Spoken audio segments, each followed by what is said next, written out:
धर्म प्रेमी बंधुओं, आप सभी को जय जिनेंद्र। मेरे इस चैनल में आपका स्वागत है। मेरे इस चैनल में जैन धर्म के ग्रंथ ज्ञानारणव का स्वाध्याय चल रहा है और उसके अंतर्गत 12 भावना का स्वाध्याय चल रहा है और 12 भावनाओं के अंतर्गत आश्रव भावना का स्वाध्याय चल रहा है। आश्रव भावना के अंतर्गत 172वां श्लोक से आज हम स्वाध्याय करेंगे। सर्वप्रथम मंगलाचरण करते हैं। ओंकारं बिंदु संयुक्तं नित्यं ध्यायन्ति योगिनः कामदं मोक्षदं चैव ओंकाराय नमो नमः। अविरल शब्द घनहुगा प्रक्षालति सकल भूतल मल कलंका मुनि विरूपाक्षि तीर्था सरस्वती हरतो नो दुर्तान। अज्ञान तिमिरे अंधानां ज्ञान अंजन शलाकया चक्षुरुन्मीलितं तस्मै श्री गुरुवे नमः। श्री परम गुरुवे नमः। परम्पराचार्य श्री गुरुवे नमः। सकल काल विध्वंसकं श्री श्याम परिवर्तकं धर्म संबंधकं भव्य जीव मन प्रतिबोधकारकम् इदं शास्त्रं श्री ज्ञानारणव। एतन्मूल ग्रंथकर्तारा श्री सर्वज्ञ देवा तदुत्तर ग्रंथकर्तारा श्री गणधर देवा प्रति गणधर देवा तेषां वचनासारमासाद्य आचार्य श्री शुभचंद स्वामी जी विरचितम टीकाकार 105 चुल्लक श्री सहजानंद वर्णी जी। मंगलम भगवान वीरो मंगलम गौतमो गणी मंगलम कुंद कुंदाद्योति जैन धर्मोस्तु मंगलम सर्वे श्रोता सावधानतः श्रुण्वन्तु। श्लोक नंबर 172। कषाय दहनोद्दीप्तं विषयै व्याकुलीकृतं संचिनोति मनः कर्म जन्म संबंध सूचकम्। इसके विपरीत कषाय रूप अग्नि से संतप्त होकर के विषयों के द्वारा व्याकुल किया गया मन संसार के संबंध सूचक संसार परिभ्रमण के कारणभूत आप पाप कर्मों को संचित किया करता है। तो क्रोध का दहन तो कषाय रूपी अग्नि से प्रज्वलित और इंद्रिय विषयों से व्याकुल मन जन्म के संबंध का सूचक व अशुभ कर्म का संचय करता है। कषायों को ज्वाला की उपमा देना बहुत ही संयुक्त है। देखो ना, सभी प्रकार की कषायों से अंतर में दाह उत्पन्न होता है। क्रोध करने की स्थिति में अंतर्दाह रहती है, यह तो स्पष्ट नजर आता है। क्रोधी पुरुष की आंखें चढ़ जाती हैं, लाल हो जाती है। आप यहाँ बैठे हैं, जरा किसी तरह से आंख लाल करके तो दिखाओ, नहीं दिखा सकते। तो विकट क्रोध पैदा हो तो आंखें लाल होती हैं। क्रोध स्वभाव यद्यपि आत्मा का परिणाम है,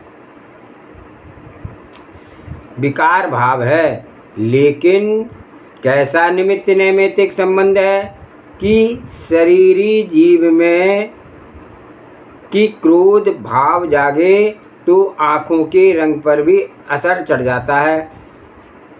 क्रोध जागृत होने पर यहाँ मुँह से भी यह बोल भी ठीक ठाक काम नहीं किया करता है।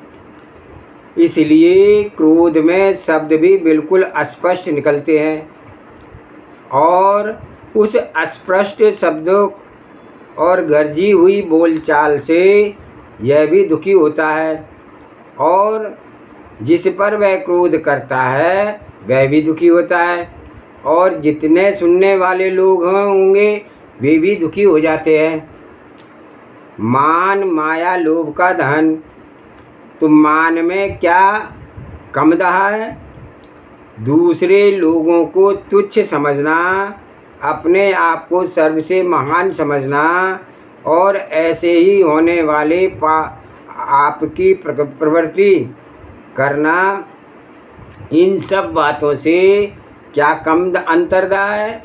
मान भी एक ज्वाला है, मायाचार भी कठिन ज्वाला है। मायाचारी पुरुष को रात्रि में अच्छी से नींद नहीं आती है। क्या क्या ख्याल, क्या क्या भ्रम, क्या क्या संख्याएं उत्पन्न होती हैं कि उसकी नींद उचट जाती है। वह नींद नहीं ले पाता है। कितनी अन्याय का परिणाम है।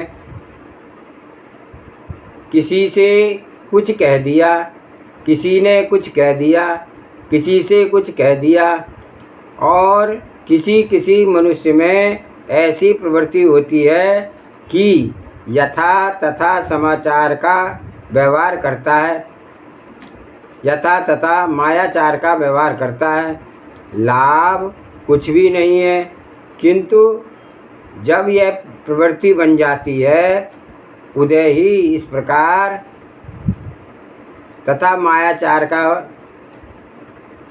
व्यवहार करता है, तो वे सब अहितकारी बातें चलती हैं। माया कषाय भी ज्वाला है, लोभ कषाय भी ज्वाला है। लोभ से भी अंतरंग में दाह उत्पन्न होता है। यों कषाय की ज्वालाओं से उद्दीप्त मन जो कि विषयों से व्याकुल किया गया है, वह मन अशुभ कर्मों का संचय करता है। सम्यक ज्ञान के बल का प्रभाव। इस जीव का सर्वोच्च वैभव है सम्यक ज्ञान। सब कुछ पाले और कुछ भी समझने की या किसी भी चीज़ को संभालने की योग्यता नहीं है। यहाँ बुद्धि चलती ही नहीं है। ऐसा विचित्र बलवान सा आ जाए तो वहाँ इसे मिला क्या। जड़ विभूति कितनी भी हो, किंतु सम्यक का अभ्युदय ना हो तो वह भी धूलवत है। उससे जीव को लाभ क्या।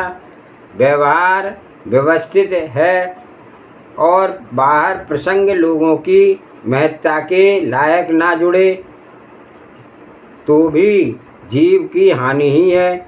यथार्थ परिज्ञान करना ही सर्वोच्च वैभव है।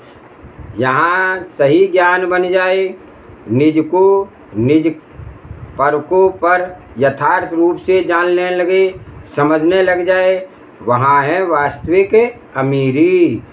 जो विषयों से व्याकुल हो जाते हैं, उनको यह अमीरी कहाँ दिखती है। कितना आसार काम है विषयों का प्रसंग। इनसे इस जीव को मलिन कर दिया है।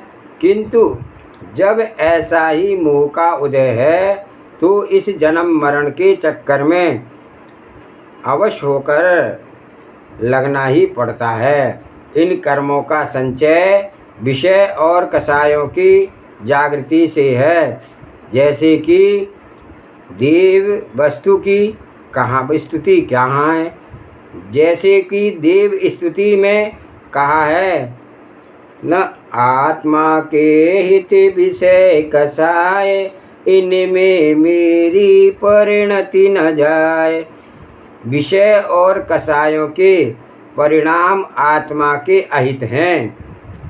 प्रभु से यह भावना की जा रही है कि हे नाथ, मेरे ये विषय और कषायों की परिणति ना जगह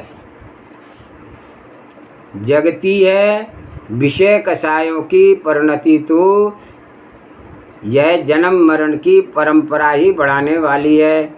ज्ञानी पुरुष सम्यक ज्ञान के बल से विषय और कषायों से हट करके अपने आप के अंतरंग में अपने आप की उपासना करते रहते हैं।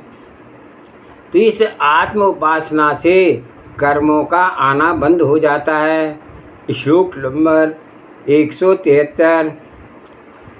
विश्व व्यापार निर्मुक्तम श्रुति ज्ञानावलंबनम शुभ्राश्राव विज्ञेव च सत्य प्रतिष्ठितम। जो वचन सत्य का आश्रय लेकर के समस्त व्यापार से रहित होता हुआ शुद्ध ज्ञान का अवलंबन लेता है, आगम के पठन पाठन में निरत होता है, उसे पुण्य कर्म के आगम का कारण समझना चाहिए। सत्य वचनोपयोग से शुभ आश्रव। तो पूर्व छंद में मन की परिणति के द्वारा आश्रव का वर्णन किया था। इस छंद में वचन के कारण आश्रव के होने वाले का वर्णन कर रहे हैं। समस्त विश्व के व्यापारों से रहित और शुद्ध ज्ञान का अवलंबन करने वाला सत्य वचन ही शुभ आश्रव के लिए जानना चाहिए। सत्य शब्द में आत्महित की प्रमुखता का स्थान है। सत्य वचन वही कहलाते हैं जो आत्मा का हित करने वाले हों। सत्य बात सबके भले के लिए होती है। कोई उल्टी हट लिए बैठा हो और उसको बात तो लग रही है अलग, उसकी बात तो अलग है, तो यूँ सत्य बात सबके लिए भले के लिए ही होती है। पर सत्य वचन स्वयं और पर के हित के लिए हुआ करती है। सत्य वचन वही है जहाँ सर्व प्रकार के व्यापार दूर हो जाएं। कहते हैं ना कि एक असत्य बोल देने से अनेक प्रकार के नटखट हो जाया करते हैं। उन नटखटों का नाम है विश्व व्यापार, और उन सारे नटखटों से रहित सत्य वचन व्यवहार होता है। तो सत्य वचन योग से शुभ कर्मों का आश्रव होता है। श्लोक नंबर 174। अपवादास्पतिभूत सन्मार्गोपदेशकं पापाश्रवाय विज्ञेयं सत्यं परशं वच। की निंदा के स्थानभूत निंद कुमार्ग का उपदेश देने वाले असत्य और कठोर सुनने में कटु वचनों को पाप कर्म के आगम का कारण समझना चाहिए। असत्य वचन से पाप आश्रव, पुण्य आश्रव का वर्णन करके अब पाप आश्रव का वर्णन किया जा रहा है। निंदा का स्थान, असन्मार्ग का उपदेश, असत कठोर कानों से सुनते ही दूसरों के कसायों को उबाल दे, उत्पन्न कर दे, और जिससे यह पर को बुरा हो जाए, ऐसे वचन असत्य हैं, कठोर हैं, कानों से सुनते ही सुनने वाले के चित्त में कसाय भाव का उत्पन्न करते हैं, और इससे स्वयं और पर दोनों का बुरा होता है। तो ये वचन पाप आश्रव का कारण होते हैं। एक नीति काव्य में कहा है कि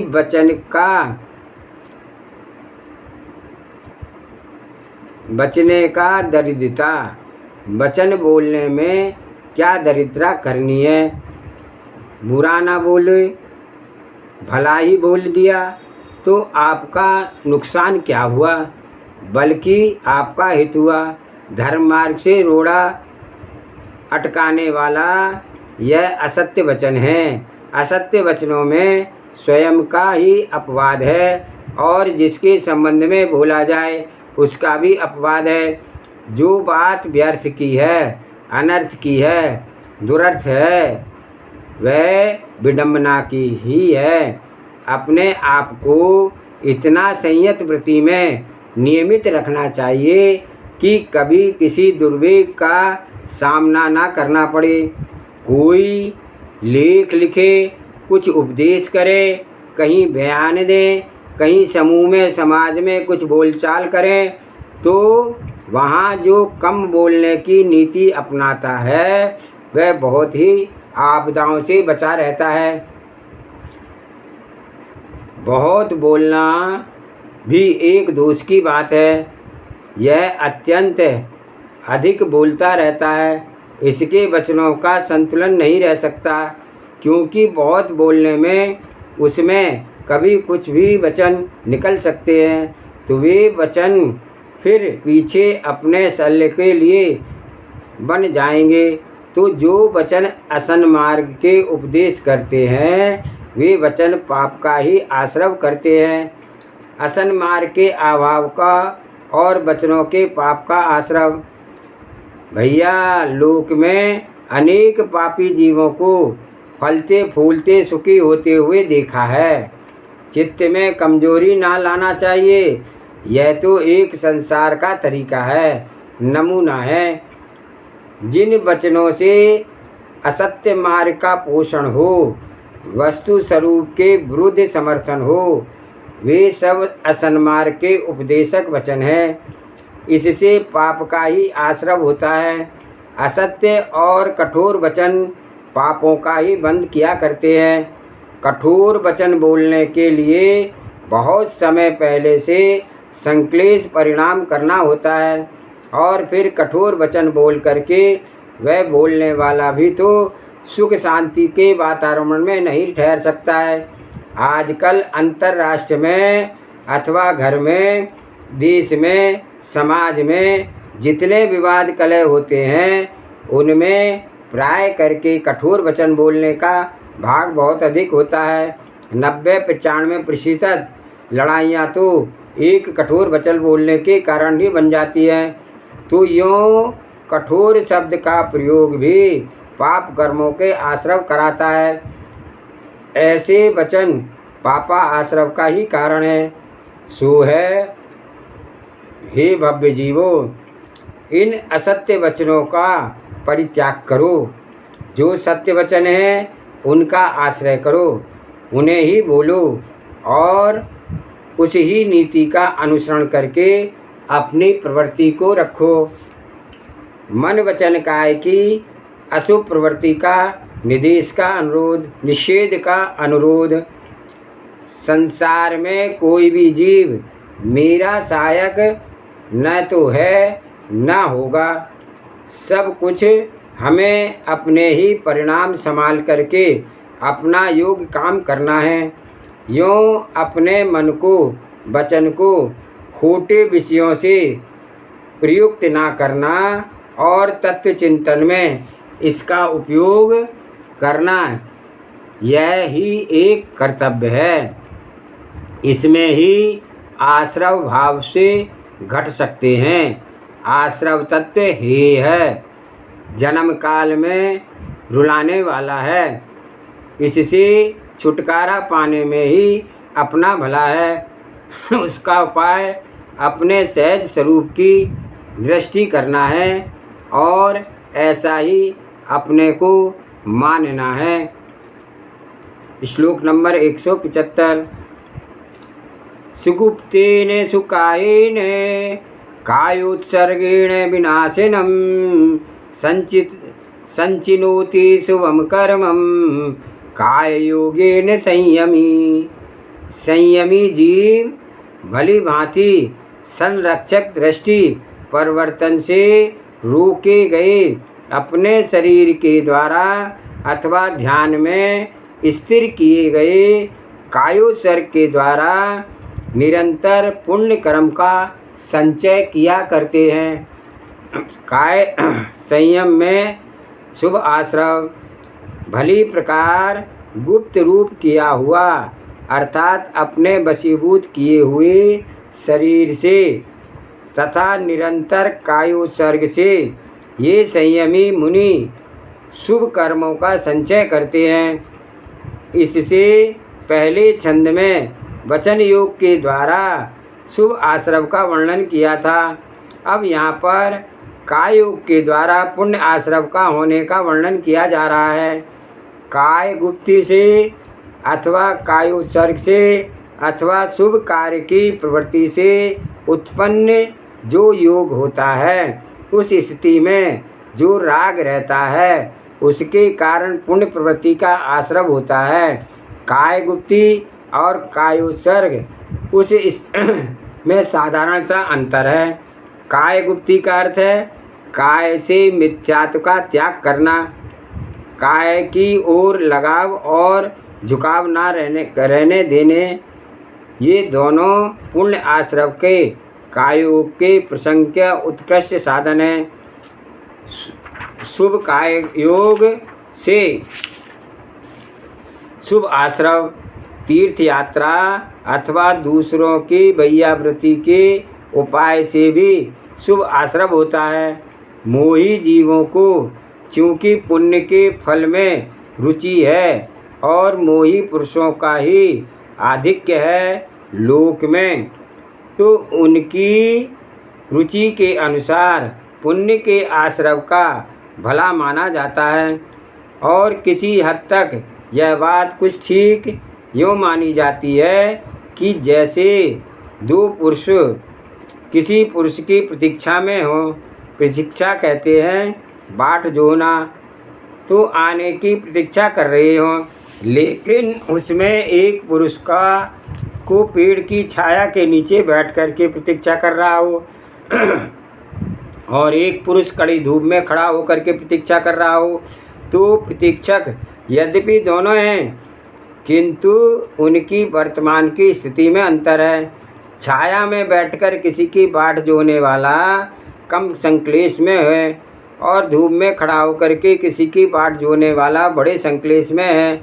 यूँ ही जिसके पुण्य का उदय है, पुण्यवान जीव है, पुण्य फल भोगते हुए यह पुरुष तो इस प्रतीक्षक की तरह है जो छाया में बैठा हुआ है, और पाप उदय वाला पापी जीव की कोटि उस प्रतीक्षक जैसी है जो धूप में खड़ा होकर प्रतीक्षा कर रहा है। तो ऐसी स्थिति में इस संतप्त पुरुष के पुण्य का आश्रव तो क्या होगा, पर पाप का आश्रव होते हैं, तो जिससे परंपरा आगे की ओर बिगड़ती है। अंतस्थल की रुचियों की दुख सुख दोनों की उपेक्षा, जिसको योग साधना मिले हैं वे सब अवसर हैं और वे सब धर्म कार्यों में अपनी प्रगति को प्रवेश बना लें। यूँ इस दृष्टि से पुण्य आश्रव पापा आश्रव की अपेक्षा भला है, किंतु जिसे एक शुद्ध ज्ञायक स्वरूप के विकास की ही रुचि है, ऐसे पुरुष को अन्य और कुछ नहीं सुहाता है, केवल एक शुद्ध अंतस्थ का ही दर्शन सुहाता है, तो वह पुण्य आश्रव और पापाश्रव को हे मानता है। तो यहाँ इस ओर को देखिए, संसार में जीवों को सुख और दुख इन दोनों के भोग लगा हुआ है। कोई जीव सुख भोगते हैं तो कोई जीव दुख भोगते हैं। वह दुख भी क्या है और वह सुख भी क्या है। दुख वह है जहाँ इंद्रियों को बात ना भली लगे और जैसे अनिष्ट ही रस खाना ही पड़े और अनिष्ट को रूप देखना ही पड़े, अनिष्ट गंध सूंघना ही पड़े, अनिष्ट स्पर्श करना ही पड़े। ऐसी स्थिति में इस जीव को दुख उत्पन्न होता है। और सुख क्या है, जहाँ इंद्रियों को सुहावना लगे, सुंदर रूप लगे, इसे सुहावना लगता है। ऐसी स्थिति में इसे सुख होता है। किंतु कुछ स्वरूप की ओर दृष्टि डालें तो स्वरूप की समक्ष सुख और दुख ये दोनों परिणमन विकार हैं, प्रभाव हैं, क्लेश रूप हैं। इस कारण दोनों ही हैं, दोनों का कारण ही है। सुख दुख में, पुण्य पाप में शुभ अशुभ भाव की समानता का कर्तव्य। तो विकार होने के कारण जितना गंदा परिणाम दुख भोगने का है उतना ही गंदा, बल्कि यूँ कह लीजिए कि उससे भी अधिक गंदा इंद्रियजन सुख भोगने का परिणाम है। दुख आ जाए तो उन दुखों को भोगता है, सहता है। और एक तो यह जीव के अंतर का यह परिणाम और इंद्रियजन सुखों का लालचता है, तो इन सुखों की ओर झुकता है, उसमें अपना उपयोग फंसाए है। तो एक उसका यह विकार परिणाम कहने में कोई संकोच नहीं होना चाहिए कि उस दुख भोगने की अपेक्षा सुख भोगने का परिणाम अधिक गंदा होता है। विकारों की दृष्टि से देखो, तब ऐसा दुख मिला तो किस निमित्त से पाप का उदय आया। अतएव और ऐसा इंद्रियजन सुख मिला कि किस निमित्त से पुण्य का उदय आया, किस निमित्त से। तब ये पुण्य और पाप दोनों भी सुख दुख के समान विकार हैं और गंदे हैं। यहाँ तक तो सही पुण्य कर्म और पाप कर्म की बात है। अब आगे और चलिए। ये पुण्य कर्म का व पाप कर्म बंधे कैसे हैं। इस जीव ने शुभ व अशुभ परिणाम किया और उससे तो ये से जब पुण्य और पाप दोनों विकार और बंधन की दृष्टि के समान हैं, तो उसके कारणभूत भी ये शुभ भाव और अशुभ भाव भी समान हैं। तो यह समता तत्वज्ञानी पुरुष के उत्पन्न होती है। इस श्लोक में शुभ भाव का आश्रव किस काय योग से होता है और किसका इसमें वर्णन चल रहा है। काय गुप्ति के कारण, कायोसर के कारण जो स्थिति बनती है, उस स्थिति में जो योग रहता है, उस योग के निमित्त से पुण्य प्रकृतियों का आश्रव होता है। आज का स्वाध्याय ही समाप्त करते हैं। आज का प्रश्न है,